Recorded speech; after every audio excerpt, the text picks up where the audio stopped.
Hello everyone. It seems like you're just in time to take a trip with me. Don't be shy. There are plenty of seats left.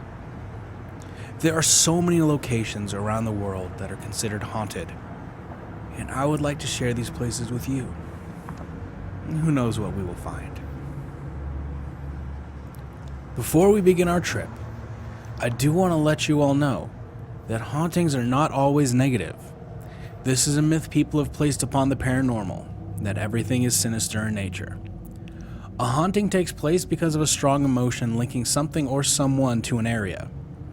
But other than rage, pain, and suffering, there is also joy and happiness that can linger. That's why you can have places that feel oppressing, and you can also have places that feel freeing. So as we travel from destination to destination, I want you to keep that in mind. Yes, people have died here, and some still remain, not able to move on. But not all of them mean you harm. The laws of duality exist just as much in death as they do in life. Keep that in mind when we get to our next stop.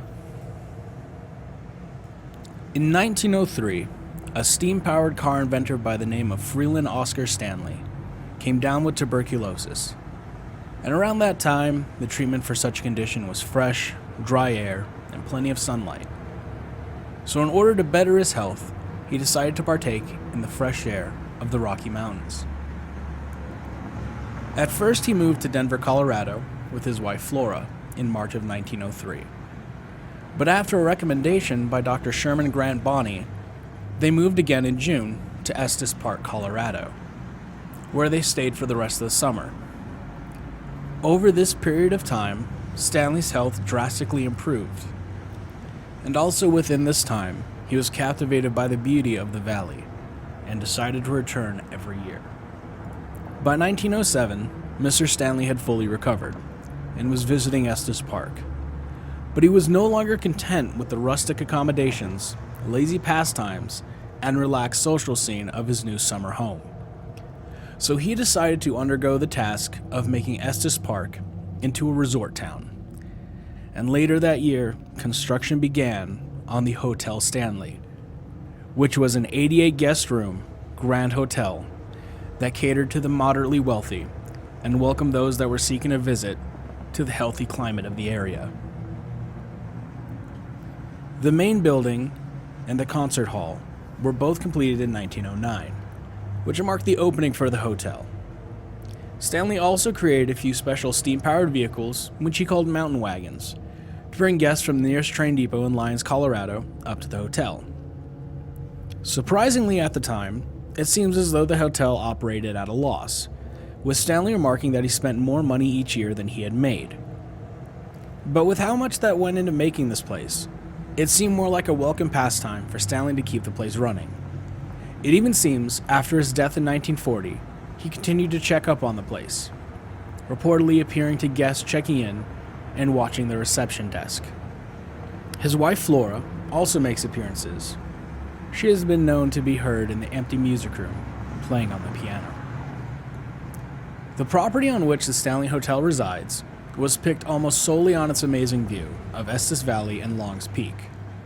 This property is now called the Stanley Hotel National Register Historic District, and it holds all the structures that were built alongside the main hotel.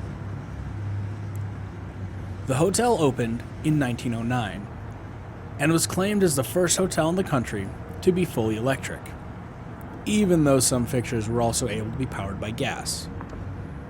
In order to bring power to the hotel, Stanley led the construction of the Fall River Hydro Plant, which allowed him to operate his hotel the way he wanted, with each guest room having a telephone and each pair of rooms sharing an in-suite bathroom with running water that was supplied by Black Canyon Creek, which had been turned into a dam in 1906. The other benefit of this hydro plant, however, was that it brought electricity to Estes Park for the first time, which helped the town to grow the way Stanley wanted. The main hotel was designed as a steel frame structure, with its foundation being made of random rubble granite. The exterior color was chosen by Stanley and was a yellow ochre with white accents and trims. and the roof was made of asphalt shingles with a red color. All of the granite and all of the lumber were sourced locally, which enabled more growth in the community. In fact, it is said that because of Stanley's presence and the hotel, that Estes Park was able to grow the way it did. And it is also said to have contributed to the creation of the Rocky Mountain National Park in 1915. The main hotel was designed with no central heating or ventilation. This was in part due to the fact that it was only supposed to be a summer hotel, so the design was made with a natural airflow in mind. And the Palladian window at the top of the grand staircase would be open to create a cross breeze through the lobby, and the verandas along with the two-spiral staircase prevented stagnant air in the upper floors. The style of the Stanley Hotel is described as colonial revival, which contrasts to the rustic style of the surrounding area. However, it has been noted to bear some resemblances to health resorts and sanitariums. And considering it was designed to be an optimal environment for pulmonary health, and that the facilities were sited and designed to meet the requirements that Dr. Bonney outlined in his books when he talked about the ideal site for a sanitarium, it doesn't seem too far off. It was, after all, his health that brought Stanley down this path. The concert hall was built in 1909 and was reportedly built as a gift to Stanley's wife Flora. The stage features a trapdoor, which is used for theatrics, and there was also once a 2-lane bowling alley on the lower level. Sadly, this was removed in later years. The Lodge, or as it was once called Stanley Manor, is a scaled-down version of the main hotel, and sits in between the concert hall and the main building. Unlike the main hotel, this building was fully heated upon opening in 1910, which has led people to believe this was supposed to be a winter hotel for people to stay when the main building was closed. Now it operates as a brunch restaurant and another option for people to stay while visiting Estes Park.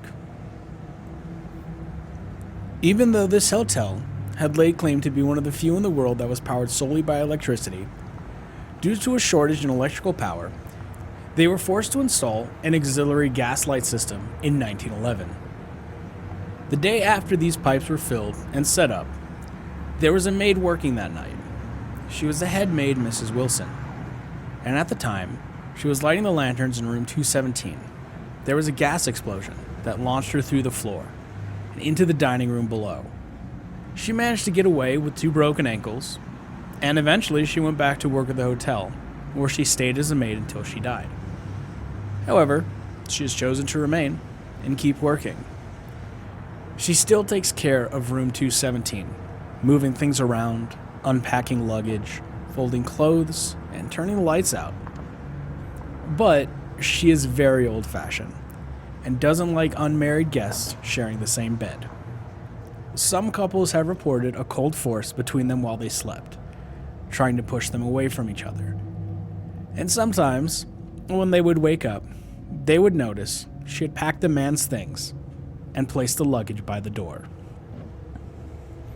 In the 1970s, the hotel wasn't doing too well. Its lack of heating and AC was losing it a good amount of business, since most places now had them. And it didn't help the reputation that the hotel was haunted, which was not really a big selling point back then. However, all of this would change in 1974, when Stephen King checked in with his wife Tabitha for the night, and the room they got was room 217. The hotel was already pretty empty when King arrived. They were in fact the only guests that night. He and his wife ate dinner in an empty room, and all the tables around them already had their chairs put up. After dinner, Tabitha retired to their room, while King wandered the long and empty corridors while listening to some music. And after a short while, he went and visited the hotel bar, where he sat and talked to the bartender, Grady. That night, King had a nightmare about his 3-year-old son running through the corridors, looking back over his shoulders with eyes wide in fear as he screamed. And what he saw was that he was being chased by a fire hose. King jolted awake from this nightmare, inches away from falling out of bed. After that, he got up went to the window, and lit a cigarette, and laid out the structure of a literary masterpiece that would change the horror genre entirely. It was at that moment he had set his mind on writing The Shining. This event, and everything after it, would shape the Stanley Hotel into what it is known as today. Stephen King and his book saved this hotel and gave it a sense of new life. Well, not everything in it was alive, but I think you get my meaning. There was a film adaptation of The Shining, which garnered a lot of praise from film critics and moviegoers, but it was a sad version of Stephen King's original work, and it is no secret that King was not a fan of this adaptation. A lot was exaggerated, important details changed, and some characters were rewritten to be shallow husks of their originals. It was because of this that King produced a miniseries, so he could fully capture his story. And this series was filmed on location at the Stanley Hotel, which also helped bring some free publicity for the hotel.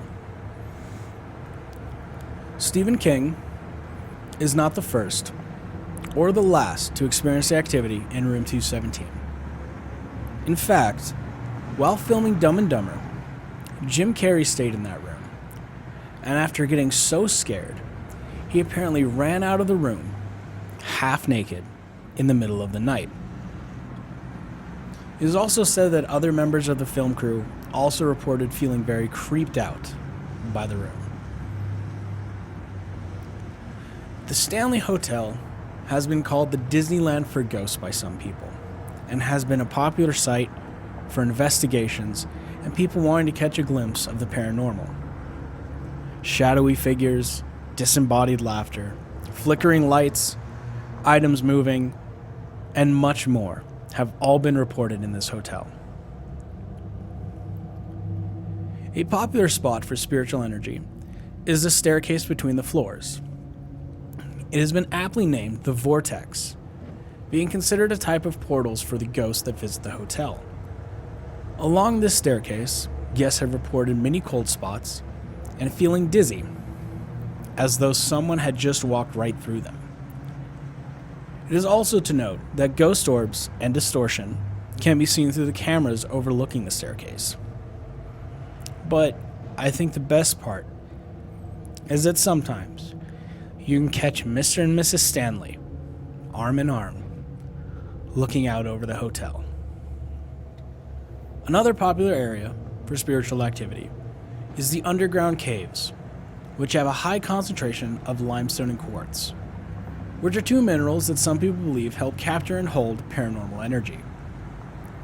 These caves were used by staff to get around the hotel, and of course, some of them never left. But the most prominent occurrence down here is that the smell of fresh baked goods can be found throughout the tunnel. Many believe this is due to the spirit of an old pastry chef that worked at the Stanley when it first opened. You might also see a gray cat with bright green glowing eyes stalking the caves, but no one really knows where it comes from. At first it was thought to be from the pet cemetery, but there are only two beloved family pets buried there, and neither match this cat's appearance. The pet cemetery holds a golden retriever by the name of Cassie and a fluffy white cat named Comanche. If you ever want to see them, don't worry. They have been known to make many appearances, and you can also hear them from many points around the hotel. The concert hall also holds another prominent apparition. Besides Flora playing the piano, there is also Paul, who used to enforce the 11 p.m. curfew at the hotel. Employees and guests in the concert hall have reported being told to get out when it is late at night, and one construction worker who was doing some work on the floor was repeatedly nudged by someone until he left. However, Paul does seem to like tour groups and will cause their flashlights to flicker upon request. A very popular place for ghost investigators to stay, apart from room 217, is on the 4th floor where guests have heard children running around, playing through the halls, laughing and giggling, and sometimes they like to play with the closet doors, causing them to open and shut, seemingly on their own. Room 428 seems to be the most active, with footsteps being heard, furniture moving, and the appearance of a friendly cowboy sitting on the corner of the bed.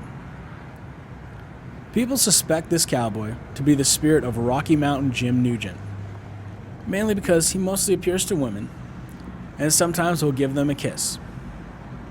Remember, consent still matters in the afterlife, and it is okay to say no. Back before the Stanley had indoor refrigeration, they had an ice house for storing large blocks of ice to keep things cold. This was later remodeled and turned into a museum, where you might be able to catch a shy young ghost by the name of Billy. He usually likes to appear as a blurry figure in photographs. The last place to note is the Hedge Maze. This was put in around 2015. This maze was put in to connect the hotel to the film adaptation by Stanley Kubrick, which had a large hedge maze in front of the hotel. While there have been no ghost sightings in this area, guests do tend to feel panicked and have trouble breathing while navigating through this maze, which, if you're claustrophobic, is pretty understandable.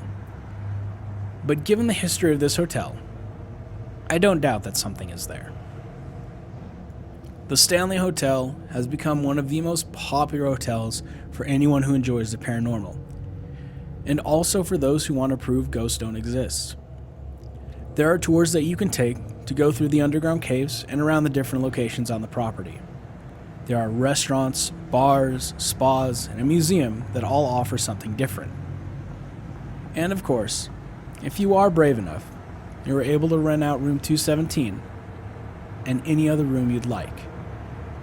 Just remember that the Stanley Hotel is considered one of the most haunted hotels in the world, and you never know what you might find there. I hope you all enjoyed this trip up to Estes Park, Colorado, to one of the most famous haunted locations in the world. It is fascinating what can be left behind in a location, and what others can see. And I think the Stanley truly shows that not all paranormal activity is sinister. A lot of the apparitions here just chose to stay because they enjoyed it so much. This place was built with heart and passion, and those effects can still be felt today. I hope you will join me on the next trip, because there are so many more places to explore. Please let me know what you thought of this location in the comments below, and if you have any particular places you would like us to go to next, feel free to let me know. Don't forget to like the video if you enjoyed the content, and also don't forget to subscribe so you know when the next audio log is out. And until then, wherever each and every one of you are, stay safe and stay curious.